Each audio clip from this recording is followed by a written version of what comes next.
হযরত ওসমান রাদিয়াল্লাহু তাআলা আনহুর দিকে যদি আপনি নজর দেন, ওই যে হুদায়বিয়ার সন্ধির কথা বলেছিলাম, উরওয়া ইবনে মাসউদ তিনি কাফেরদের দিক থেকে গিয়েছিলেন, অপর দিক থেকে হযরত ওসমান রাদিয়াল্লাহু তাআলা আনহুকে মুসলমানদের পক্ষ হয়ে মক্কায় পাঠালেন। তিনি মক্কায় গিয়ে খানে কাবার তাওয়াফের মাঠে মক্কার যারা সর্দার আছে তাদের সাথে কথা বলার জন্য সেখানে গেল।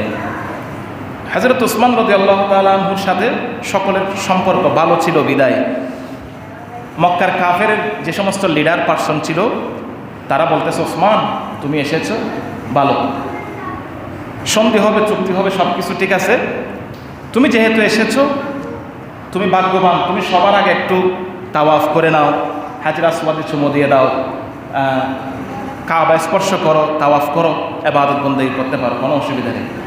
হযরত ওসমান রাদিয়াল্লাহু তাআলা সাথে সাথে এটাকে প্রত্যাখ্যান করে বললেন যে যতক্ষণ পর্যন্ত আমার নবী তশরিফ এনে এখানে তাওয়াফ করবে না ততক্ষণ আমি ওসমানও করব না,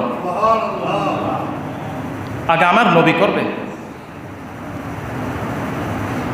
তখন কাফেররা এটা নিয়ে তামাশা করছিল, একটু ইনজাল করছিল, হাসি পাচ্ছিল, মানে তারা তাদের নবীর প্রতি এমন সম্মান তাজিম এসেই ইত্যাদি বলছে।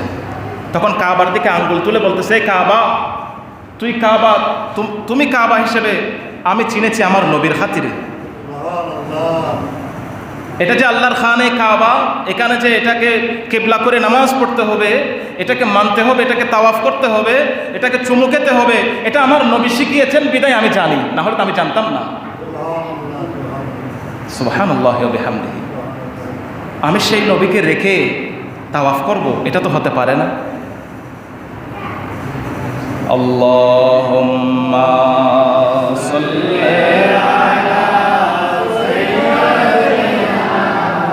মাওলানা মুহাম্মদ ওয়া আলা সাইয়্যিদিনা